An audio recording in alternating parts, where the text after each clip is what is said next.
संस्कार किसको कहते हैं? लोग नहीं कहता इसका संस्कार खराब है, इसका संस्कार बढ़िया है। और प्रारब्ध कर्म का विज्ञान क्या है, यानी जो आपने अब तक का जो काम किए हैं उसका विज्ञान क्या है।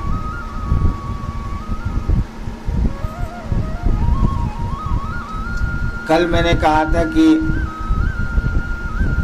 आज के लिए सवेरे चर्चा शुरू करूंगा, अभी समय पूछा तो मालूम हुआ कि 8 बजने को। मैं यही सोच रहा था कि आदमी के बस में कुछ भी नहीं है। कल मैंने सोचा था कि सवेरे इस काम को करूंगा, 6:30 में शुरू करूंगा, 7:30 में ख़त्म कर दूंगा। आज सबसे ज़्यादा विलम्ब से शुरू हुआ, 8 बजे। हाँ चलिए, संस्कार किसको कहते हैं समझिए। मान लीजिए एक आदमी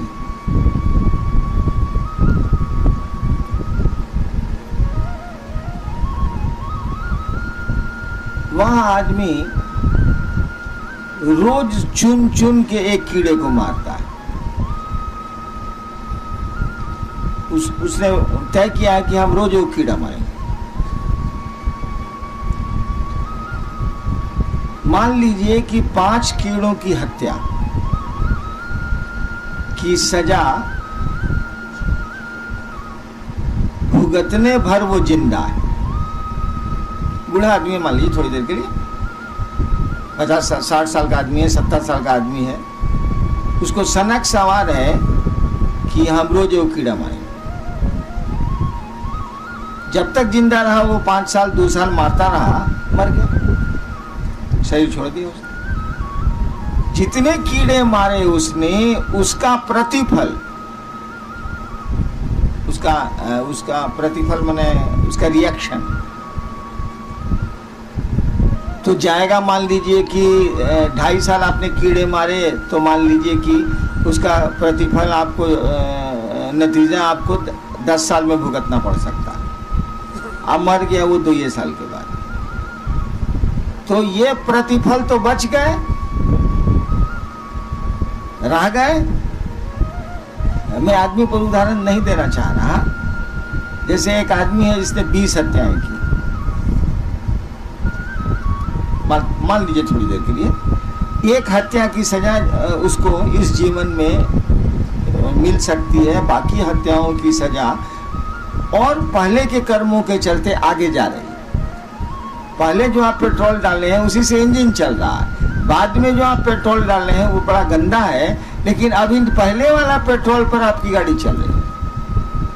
और उसी बीच में शरीर छूट गया तो पुराना पेट्रोल तो रुका हुआ है, फिर शरीर में आइएगा तो पुनः पेट्रोल आवेगा। तब वो जब आवेगा तो पहले थे डॉन, अब बना देगा कोबी को मंगा कोड़िया। जो कर्म फल के बीज, जिन जिन कर्मों के फल के बीज आप अभी तक भोग नहीं पाए हैं, वो सुख हो या दुख हो, उसका नाम है संस्कार। इसकी अंग्रेजी बड़ी अच्छी है, लेकिन अंग्रेजी से समझ नहीं पाइएगा, वैसे मैं बोल देता हूं। संस्कार का अर्थ होता है the reactions in its potentiality. अंग्रेजी में समझाना आसान है। द रिएक्शंस, रिएक्शन आपको लिए हुए हैं, आप जो कर्म किए हैं उसका प्रतिफल लिए हुए हैं आप, इन इट्स पोटेंशियलिटी, यानी वो सीड के रूप में आपके पास बैठा हुआ है, दिया के रूप में है। अनुकूल वातावरण, अनुकूल मौसम, अनुकूल पानी, अनुकूल हवा, अनुकूल सूरज जब मिलेगा तब वो अंकुरित होगा और उसमें पौधा निकलेगा। अब आप जानिए कि आपका जो बिया है बबूर का है कि आम का है। काहे कि अगर कांटेदार वृक्ष होंगे तो जिंदगी भर कांटे गड़ेंगे, फलदार वृक्ष होंगे तो जिंदगी भर फल खाएंगे। नहीं, संस्कार की अंग्रेजी में व्याख्या बड़ी अच्छी है, the reactions in it potentiality, जैसे पीपल का वृक्ष की सारी चीजें एक छोटे से पीपल के बीए में है। सीमेंट पर रख दीजिए, नहीं अंकुरेगा। जमीन में गाड़ दीजिए, अब वो चला। तो उस बीए में तो उस पीपल की पूरी पोटेंशियलिटी है कि नहीं है? पूरी समग्रता में पीपल वहां है कि नहीं है? तो कहा जाएगा इस बीए को पीपल का संस्कार है। लेकिन वो फलित नहीं हुआ। संस्कार फलित हो गया तो गया, तब संस्कार नहीं कहा जाएगा, तब तो भोग हो गया। फलित नहीं हुआ है तब तक वो संस्कार है। तंत्र में संस्कार की यही व्याख्या है। बोलचाल में हम लोग जात को लगा के कहते हैं या कुछ को लगा के कहते हैं कि रद्दी संस्कार का आदमी है वो, लेकिन संस्कार का वो अर्थ होता नहीं। संस्कार का अर्थ होता है कि वो कर्म जो आप अभी तक भोग नहीं पाए हैं, कर्मों के फल जो आप भोग नहीं पाए हैं और आपके साथ वो बिया के रूप में, सीड के रूप में, बीज के रूप में अटैच्ड हैं, लगे हुए हैं। वो अनुकूल हवा, अनुकूल मौसम, अनुकूल परिस्थितियां आएंगी, वो अंकुरेंगी। ठीक। प्रारब्ध कर्म इसको नहीं कहते। संस्कार तो बिया हो गया। प्रारब्ध कर्म का अर्थ हुआ कि आपने कर्म किया है और आप फल लेते चले जा रहे हैं। मैं जिस पेट्रोल से गाड़ी चल रही है, सीट में नहीं है प्रारब्ध कर्म। प्रारब्ध कर्म है जिस पेट्रोल से आपकी गाड़ी चल रही है, जो उन कर्मों का प्रतिफल है। वो सीट में जब रहेगा तो संस्कार कहा जाएगा। जब एक्शन में आ जाएगा वो, तो कहा जाएगा इसके प्रारब्ध कर्म अच्छे नहीं, तभी इतना कष्ट पा रहा है। ठीक। अब एक उदाहरण देते हैं, समझिए। भगवान कृष्ण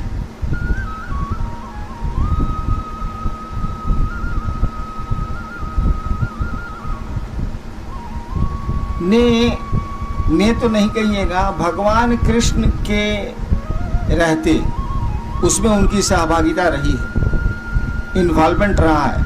रहते कितनी हत्याएं हुई सोचिए तो। अगर कहानियों पर चलते हैं, अब सच है कि झूठ है, नाम देखा नाम देखो, कितनी हत्याएं हुई। यानी भगवान कृष्ण को तो आने वाले 2-3 हजार जन्मों तक उसको तो पैखाना का पिल्लू बना देगा। काहे कि आप जैसा कर्म किए हैं उसका फल सीड के रूप में है, तो एक्शन भोगिएगा ना, रिएक्शन भोगिएगा ना। बना देगा? नहीं बनाएगा। क्यों नहीं बनाएगा? इसीलिए कि ये कानून तो धरती का न है, आसमान का नहीं न है। भारत का कानून पाकिस्तान में नहीं न चलेगा भैया, नेपाल का कानून भारत में नहीं न चलेगा। हम स्पष्ट हो रहे हैं। आप भारत के कानून से नेपाल में घुस जाइएगा तो नेपाल में हो सकता है अपराध नहीं हो, यहाँ अपराध हो, यहाँ अपराध नहीं हो, वहाँ अपराध हो, आपको अरेस्ट कर लिया जाएगा, सजा मिल जाएगी। यहाँ का कानून अलग है, उस देश का कानून अलग है। हो सकता है भी, बहुत जगह है आपके कानून से दूसरे देश का कानून अलग है। नहीं तो भगवान श्री कृष्ण की पर्सनैलिटी, उनका व्यक्तित्व ऐसा है कि जो कहानियां हैं, जो मान्यताएं हैं, उसमें कहा गया ये तो भगवान आए थे, ये तो ईश्वर के अवतार थे। विष्णु के अवतार कहा ही जाता है। विष्णु के 10 अवतारों में एक राम है, एक कृष्ण है, एक बुद्ध है, महावीर भी। तो कहा गया ये तो विष्णु के अवतार है, यानी भगवान है। भगवान पर ये नियम नहीं लागू होता, ये धरती का नियम।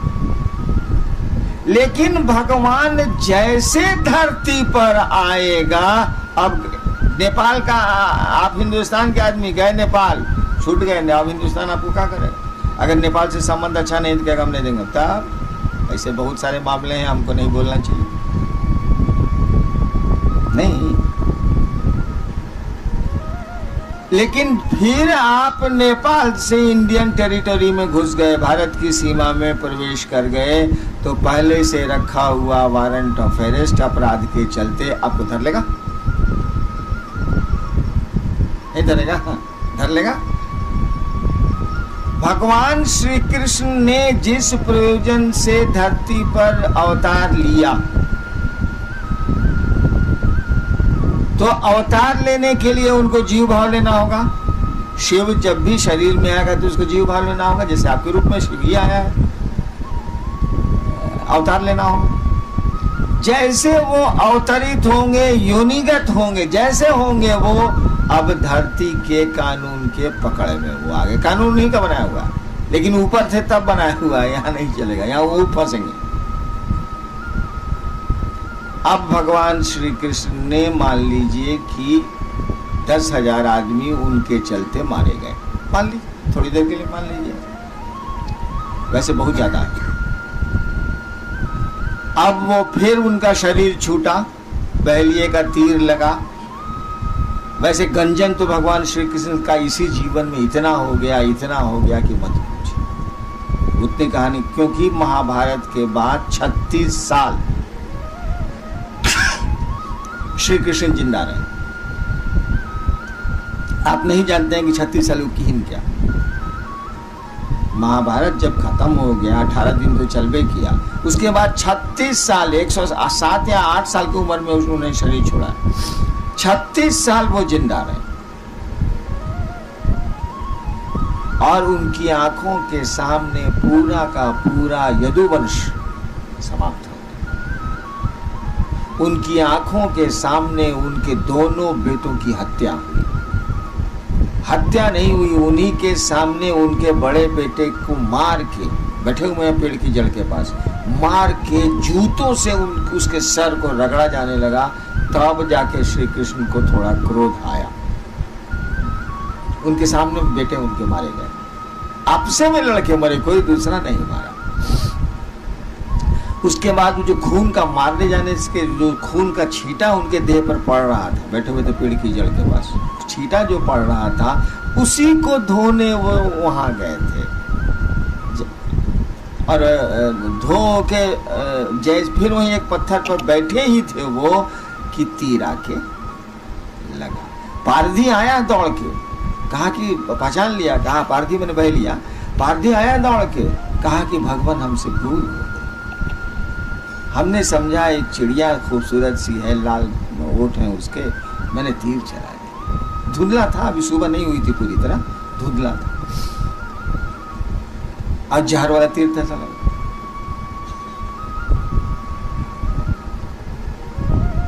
भगवान श्री कृष्ण ने कहा तीर तो चल गया, तीर तो चल गया, आप जो समझ के चलाइए, तीर तो चल गया, वो तो अपना एक्शन करेगा। गोली तो चल गई, आप जो समझ के चलाइए, वो तो अपना परिणाम लाएगी। और फिर वहीं गिरे वो। और ये भी जान लीजिए, श्री कृष्ण की लाश पड़ी है और 3 दिनों तक किसी को पता नहीं चला कि श्री कृष्ण मर गए। अंत में एक आदमी हस्तिनापुर गया, वहां अर्जुन को बोला, अर्जुन आए तब इनकी लाश उठी है। उन्हीं के जीवन में, उन्हीं के शरीर में उनका तो सब गंजन हो गया। लेकिन अब वो वापस लौटेंगे, वो परमात्मा यदि हैं तो वापस लौटेंगे और फिर परमात्मा के सदृश परमात्मा के में समाहित हो जाएंगे या रहेंगे। अब वहां ये कानून नहीं लगेगा कि इतनी हत्याएं हुई, ऐसा हुआ, वैसा हुआ, वैसा हुआ, कुछ नहीं, सब खत्म। फिर वही श्री कृष्ण आसमान में श्री कृष्ण है। लेकिन अगर दोबारा श्री कृष्ण ने जन्म ले लिया धरती पर, इंटायर कर्म फल जो उनके संचित यहाँ रुके हुए हैं, कब से धर। आप अपराध करके गए हैं नेपाल, जिस दिन भी घुसिए हिंदुस्तान, वह वारंट ऑफ अरेस्ट आपको धरेगा। बाहर है तो नहीं धरेगा। प्रारब्ध कर्मों का यही विज्ञान है। और ये जान लीजिएगा, धरती का मानी केवल आदमी नहीं होता, सभी देवता धरती के में आते हैं। कोई देवता धरती की पकड़ से बाहर नहीं, एक्सेप्ट शिव और फिर उनके लोग, कोई धरती के बाहर नहीं। यहां तक भी जिसको शिवलोक बोलते हैं, शिवलोक में शिव नहीं है, शिवलोक बोलते हैं, वह भी धरती की पकड़ में, माने वहां भी ये कानून लागू है। कौन कानून? प्रारब्ध कर्मों का कानून, कर्म और उसके फल का कानून। अब प्रारब्ध का, गोरखनाथ ने एक बार कहा था कि क्या तुम संस्कार की बात करते हो, क्या तुम कर्म फल की बात करते हो, मैं तुम्हारे कर्म फल को, मैं तुम्हारे संस्कार को दग्ध कर दूंगा। अब इसकी व्याख्या देखिए, गोरखनाथ जैसा आदमी कहता है कि मैं तुम्हारे कर्म फल के बीज को दग्ध कर दूंगा, यानी आप इतना मकई का बिया ले लिए हैं रोपने के लिए, एक आदमी आपकी मालकिनी आती हैं, उनको नहीं मालूम है कि आप रोपने के लिए मकई रखे हैं, तावा पर उठाती हैं, देती हैं भूज रही हैं, अब लामा फूटने ही वाला है कि आप कहते रे रे रे रे काकी हमको तो रोपना था, ये तो भुजा बना दी इसका। रुक तो गई वो, कहा ठीक है नहीं भूजे, लेकिन क्या वह बिया पेड़ बनेगा? नहीं बनेगा, लेकिन वह मकई का बिया रहेगा। समझे? अकुरेगा नहीं, उससे मकई नहीं निकलेगी, पौधे नहीं निकलेंगे, लेकिन बीमा रहेगा। नहीं समझ रहे? बिया रहेगा। गुरु को अधिकार है, सदगुरु, सच्चे गुरु, सही गुरु को अधिकार है कि वे आपके कर्म फल को दग्ध कर दें, अच्छे कर्म फलों को विशाल कर दें। जैसे बहुत अच्छा कर्म है आपका और बुरे कर्मों से आप घिरे हुए हैं, अभी पेट्रोल जो चल रहा है उससे आप घिर गए, आपका अच्छा कर्म नहीं काम कर रहा है, उनको पावर है कि बुरे कर्म के बीज को वो जला दें, अच्छे कर्मों के बीज को पानी हवा दे दें। ये गुरु को अधिकार है, लेकिन गुरु को ये अधिकार नहीं है। ईश्वर की कुर्सी पर फिर है शिव को, लेकिन शिव गुरु को ये अधिकार नहीं है कि वह जो मकई का दाना दग्ध होके तावा में पड़ा हुआ है उसको मिटा दे, उसको वो नहीं मिटा सकते। गुरु की कुर्सी पर, ईश्वर के रूप में तो उनका कानून है, वो कानून को तोड़ ही नहीं सकते। गुरु की कुर्सी पर आपके कर्म फल को वो इनहेंस करके, बड़ा करके विशाल कर सकते हैं।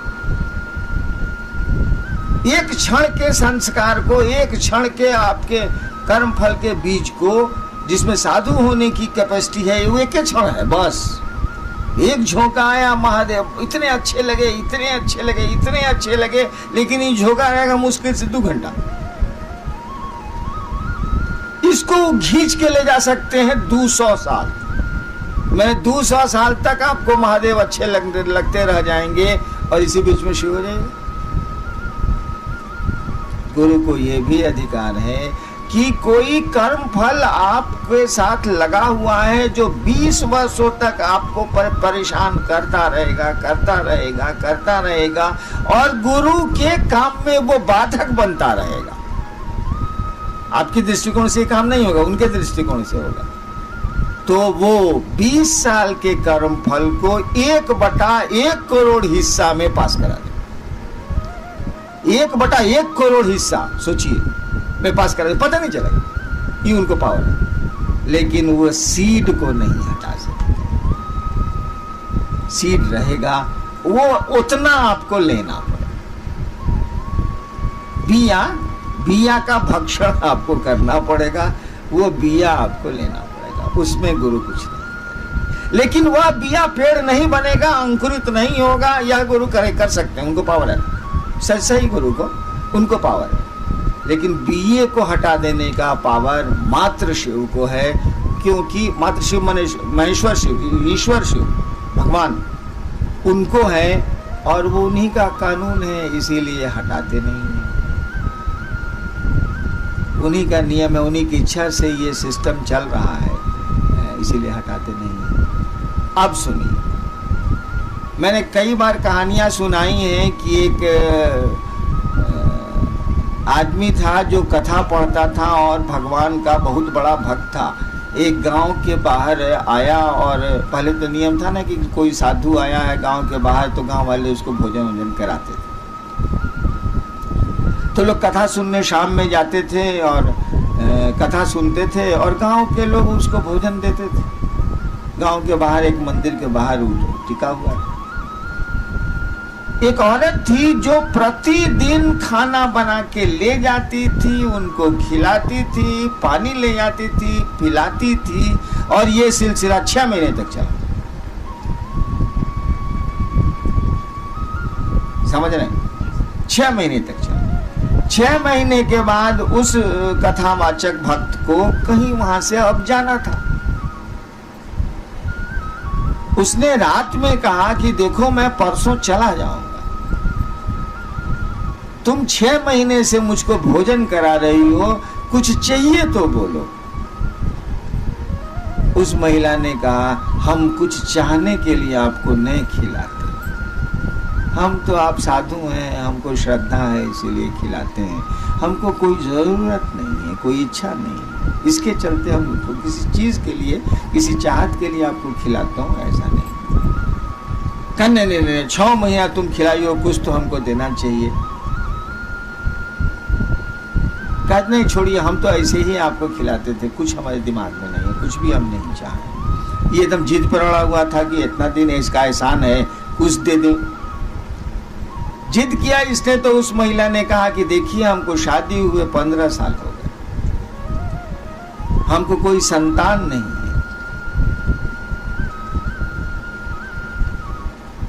कहा ठीक है कल आओगी तुम खाना लेके, मैं परसों जाऊंगा, कल आना। रात में उसने अपने भगवान को वायरलेस किया, जिस जो भी उसका आराध्य हो। भगवान ने से इसने पूछा कि जी ऐसा ऐसा हुआ है, महिला बोली है कि हमको संतान नहीं है, हमको 6 महीना खिलाई है, आप बताइए कि उसको संतान है कि नहीं तकदीर में। भगवान ने कहा कि उसकी तकदीर में संतान नहीं। बात खत्म हो गई। दूसरे दिन वो महिला आई, कथा खत्म हुई, परसों इसको जाना था, मतलब दूसरे दिन सुबह इसको जाना था। रात में फिर सब चले गए तो महिला ने भोजन निकाला, लोटे में पानी लाया, कहा कि खा लीजिए। कहा कि देखो हम खाएंगे नहीं, तुम 6 महीना हमको खिलाई हो, और भगवान ने जब कह दिया कि तुम्हारी किस्मत में संतान नहीं है, हम तुमको संतान दे नहीं सकते, हम खाएंगे नहीं। बहुत जिद की कि भैया हम तो पहले भी कहा था किसी चीज के लिए आपको नहीं खिलाना है, आप खाइए। तो आप जिद किया तब ना हम बोले हैं, हम तो बोल भी नहीं रहे थे, हम चाइस के लिए खिलाया भी नहीं था आपको। वो आदमी नहीं खाया, कहा कि हम इतना भी नहीं कर सके तो क्यों खाना खाए। और महिला जिद कर रही है खाने के लिए, नहीं खाया। वह महिला बहुत उदास मन से कि हम काहे बोल दिया, बाबा जी खाए नहीं, काहे बोल दिया। उदास मन से वही खाना और वही लोटा में पानी लिए हुए घर को वापस जा रही थी। चांदनी रात थी, जा रही थी तो गांव में पीछे रोड थोड़े ही है, खेत की मेड़ है, खेत के मेड़ पर जाना है। ये बहुत दुखी थी, सोचते जा रही थी कि हम कौन पाप किया जो हम उनको कह दिया कि हमको संतान नहीं है। ती भी बहुत, और खाए काहे नहीं वो, यही सोचते जा रही थी। उधर से को मलंग साधु चला आ रहा था। अब मेड़ तो एक एक है, कोई उतरेगा तब ना मेड़ पास करेगा, नहीं उतरेगा तो टकरा जाएगा। साधुओं भी मलंग था, वो कुछ सोचते हुए आ रहा था, वो ध्यान नहीं दिया कि कोई सामने से आ रहा है। इहो बेचारी इस चिंता में थी, इसने भी ध्यान नहीं दिया कि सामने से कोई आ रहा है। दोनों टकरा गए, खेत के मेड़ पर दोनों टकरा गए। टकरा गए तो खाने का बर्तन और लोटा फेंका गया। बर्तन फेंकाया और लोटा फेंकाया तो साधु ने देखा कि अरे इसमें तो रोटी है। साधु ने कहा माँ रोटी है। बस बिना सोचे समझे 4 गो रोटी थी, 4 गो रोटी सब्जी खाया, और लोटा अभी खेत में टेढ़ा हुआ था, उसमें पानी था, पानी पिया और कहा कि माँ जाओ, मैंने 4 रोटियां खाई हैं, तुम्हें 4 संतान होगी। बिना बोले वो बोल गया, बात आई गई, खत्म हो गई। फिर वो कथावाचक भक्त 7-8 साल के बाद अपना फिर प्रोग्राम उसी गांव में बनाया। लोग जुटे, वहां महिला भी जुटी, उसके साथ 4 बच्चे थे। तो कथा हो रही थी, उस समय तो नहीं कुछ बोला। बाद में उसको बुलाया हो, ये बच्चे किसके? उसने कहा मेरे हैं। अरे हमको तो भगवान ने कहा कि तुम्हारी किस्मत में नहीं है, तुमको बच्चे कहाँ से हो गए? उसने कहानी सुनाई कि ऐसे ऐसे मैं टकरा गई, भोजन गिर गया, वो साधु लगता है भूखा हुआ था, बिना कुछ पूछे खा भी लिया, पानी भी पी लिया। मैंने 4 रोटियां आपके लिए लाई थी, उसने कहा जा तुम्हें 4 बेटे, मुझको बेटे हो गए। कहा ठीक है जाओ। रात में फिर अपने भगवान को ही वायरलेस लगाई। कहा सरकार आप तो हमको बेइज्जत किया। क्या हुआ? तो उसको 4 संतान हो गई और आपने कहा था उसकी किस्मत में संतान नहीं है। कहा था देखो यार, तुम पूछे थे तो हमने बता दिया कि उसकी तकदीर में नहीं है। वो ससुरा पूछी सूची कुछ नहीं, दे दीस, तो हम क्या करें? तो दे दीस, तो दे दीस। तुम पूछने आए थे, वो दे दीस। कुछ पूछीस था वो हमसे, वो तो दे दीस, तो अब क्या करें? जोड़ना पड़ा हमको, दे दीस तो क्या करेंगे? देखिए तकदीर में नहीं है, एक साधु ने जोड़ दिया। ये प्रारब्ध कर्म नहीं है, ये संस्कार नहीं है। मैं अपनी बात सुनाता हूं। मुझको कुत्ते पालने का बहुत शौक, वैसे मैं है भी कुत्ता, हूं भी कुत्ता, मुझको शौक है कुत्तों पालने का बहुत। बचपन से मैं कुत्ते पालता था, छोटा था तभी से कुत्ते पालता था। धनबाद में मैं जब स्कूल में पढ़ता था 6-7वां में, तो मेरे पास 2 कुत्ते थे। एक का नाम था शेरा, एक का नाम था टाइगर। तो मैं ही पाले हुआ था, मेरे साथ रहता था दोनों कुत्ता। स्कूल से तो मॉर्निंग में चले आना है, 6-5 में साले स्कूल कितना देर का। मैं छत पर खुराफात करते रहता था। महादेव का एक फोटो था शीशा वाला, उसको निकाल के सीढ़ी पर लगा के, फिर पेट्रोल वाला टीन लेके पाइप लगा के साला महादेव के फोटोए पर पानी गिराते थे, उसके कांटी में घुसाने वाले पर साला 10 मिनट में फोटोए गल के गिर जाता था। यही कुछ मैं कर रहा था। तब तक नीचे 2-3 साधु थे, 3 साधु थे लाल कपड़ा पहने हुए, आवाज दे। तो हम ऊपर से बालकनी से झांके, देखा कि 3 वो साधु है बरामदा के आगे नीचे। दोनों कुत्ता तो मेरे साथ ही रहता था। हम का 3 दोनों कुत्ता चला नीचे, मैं भी उसके साथ था। मैंने छिटकी नहीं खोली, छिटकी नहीं खोली तो तीनों साधु खड़ा था सामने। हमने कहा कुतवा को, दोनों कुत्ता हाउ हाउ हाउ करते हुए तीनों साधु पर पड़ गया। तीनों साधु भाग चला। भागते भागते बोला साला हम पर कुत्ता छोड़ा है, तुम IAC नहीं पास करे।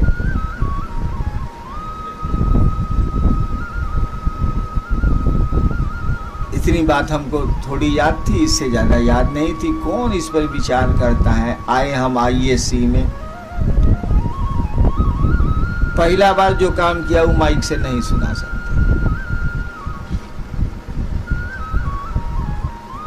देखो प्रोफेसर साहब अपनी बेटी उस हमारे क्लास में पढ़ती थी, आ रहे थे। हम कहा प्रणाम सर, नया नया ब्याह किए हैं क्या? अब बेटी को कह दीजिएगा कि नया नया ब्याह किए हैं, तो का आपका असर होगा। मैं कॉलेज से निकाल दिया।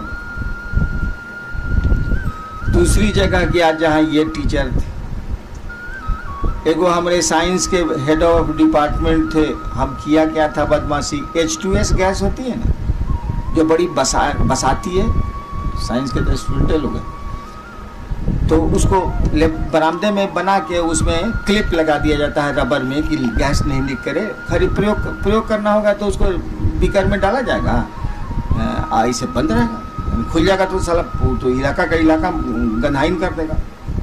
तो मैं अकेले एक दिन जा रहा था कॉलेज में, ऊपर में लेबोरेटरी थी, वो जो पाइपवा में क्लिपवा लगा हुआ था खोल के हम पॉकेट में रख लिया, चले। 20 मिनट के बाद तो पूरा कॉलेज गंधाइन गंधाइन गंधाइन हो गया। साला लेबोरेटरी बॉय हमको देख ली, कह दिया HOD को, हेड ऑफ डिपार्टमेंट को, हमको बुलाया गया। हम कहा सर को हम तो नहीं जानते हैं सर, हम क्या जाने सर, तो नहीं लेबोरेटरी बॉय आपको देखा है। हम कहा सर कौन चीज़ देखा है, तो हमको बाहर ले गया, H2S क्लिप लग चुका था H2S गैस के पास। कहा उसमें प्रैक्टिकल कंपलसरी था, अगर प्रैक्टिकल में फेल तो फेल। तो बोला कि देखिए मेरी ज़िंदगी तक आप पास नहीं करिएगा। हम कहा सर हम पास तो नहीं करेंगे लेकिन आप भी फेल कर जाइएगा सर। सर ऊपर से कूद जाएंगे तो अब क्या होगा सर। 2 साल गया। तिबारा एक बहुत बड़े गुरु जा रहे थे साहेबगंज से, मैं उनका दुल्हरुआ था, फर्स्ट क्लास में थे, उसमें फर्स्ट क्लास था। हम कहा बाबा दोनों बार झगड़ा करके हम परीक्षा पास नहीं किए हैं IAS से। एक लाइन वाली बोला, सड़क बंद हो तो डाइवर्सन ले लो, सड़क बंद हो तो डाइवर्सन ले लो। मैंने अगर मार्ग बंद है तो पार मार्ग से जाइए, डाइवर्सन जाइए। साइंस में पढ़ते हो ना, आर्ट्स में चले। उसके बाद मेरा रिजल्ट क्या है, बैठूंगा 7 विषय में हमको डिस्टिंक्शन आता था, जबकि रात भर मसान में रहते थे, इन्हीं के साथ रहते।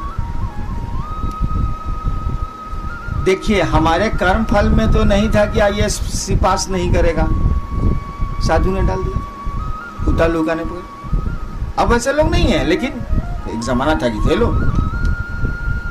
वो बोला कि IAS से तुम पास नहीं करेगा, और IAS में बॉटल नेक हमेशा हो जाए, हमेशा हो जाए, हमेशा हो जाए। तो फिर एक गुरु ने ही मुझको कहा कि सड़क बंद हो तो बगल के रास्ते से निकल जाओ। साइंस में हो ना, हम कहा जी आर्ट्स में चलो। यानी प्रारब्ध कर्मों का विज्ञान देखिए, कोई कर्म नहीं है आपके, अथवा लगा दिएगा या वापस ले लिएगा, दोनों होगा। बहुत कर्म फल है आपको कि बहुत तबीयत खराब रहेगी, बहुत तबीयत खराब रहेगी, आप आए मेरे पास, हमको जाए दूर ठीक हो जाएगा।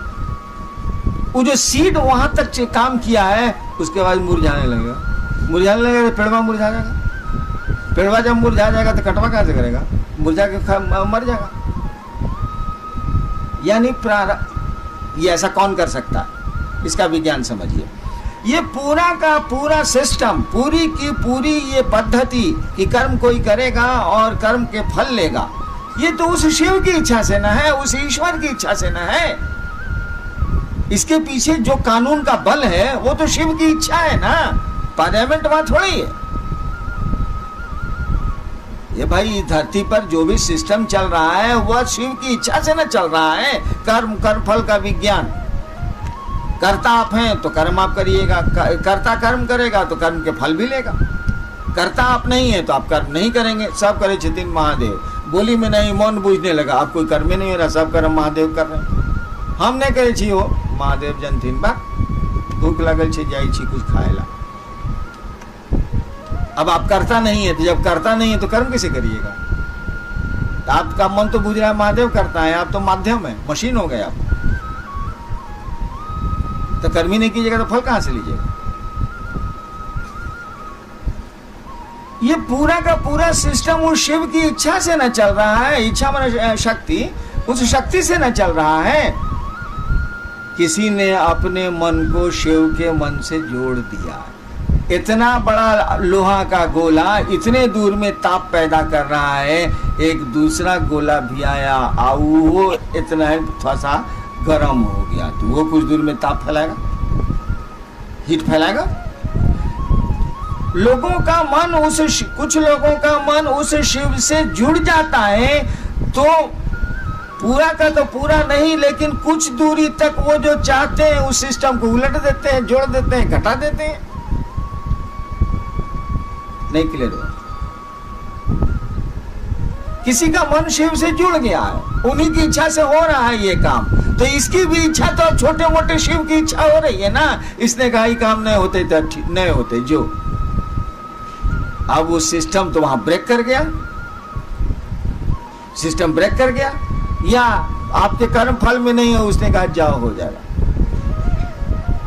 तो कर्म फल में तो नहीं है, लेकिन उस सिस्टम, उसका मन शिव से जुड़ा हुआ है, तो उस सिस्टम को डिस्टर्ब कर दिया वो। आप समझ रहे हैं कि नहीं समझ रहे हैं? एक जादूगर को देखें, कभी जादू किया है आप लोग? घर पे नहीं किया तो कहाँ बुझिए।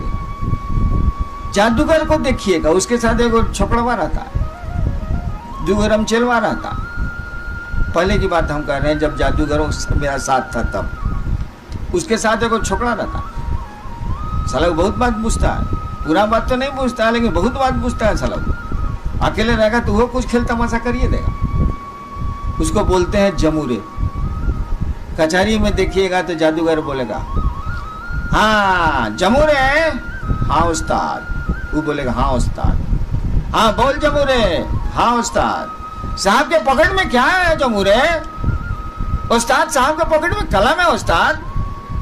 कुछ नहीं है, बोला है कि पहला बार जब हम पूछेंगे तो कलम होगा, और दोबारा जब हम पूछेंगे तो रुमाल होगा, और तिबारा हम पूछेंगे तो पर्स।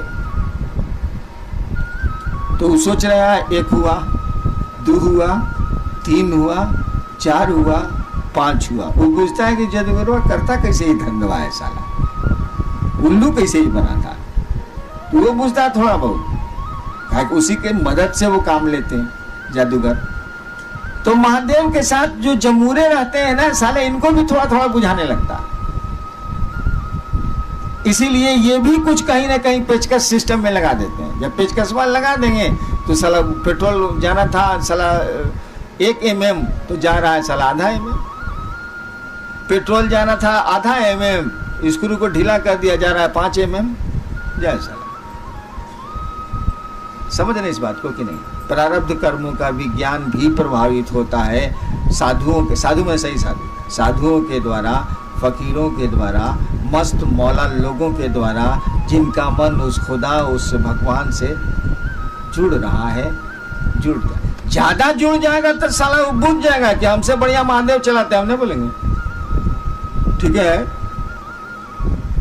वो जब ज्यादा जानेगा तो वो ये जानने लगेगा कि हम कितना बढ़िया चलावेंगे, महादेव जैसा नहीं चला सकते। छोड़ दे रहे, मत पेचकस उठा।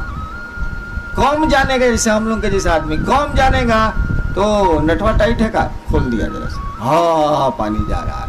महादेव भी देख के अकबका रहे हैं कि साला ये जमूरे सब इधर से उधर करते रहता है। बताओ यार, ये प्रारब्ध कर्मों का विज्ञान यही था, संस्कार। 40 मिनट हो गया, आप सबों को प्रणाम। आप घर को जाइए, कल फिर मिलते हैं। आज का विषय हो गया ना सर?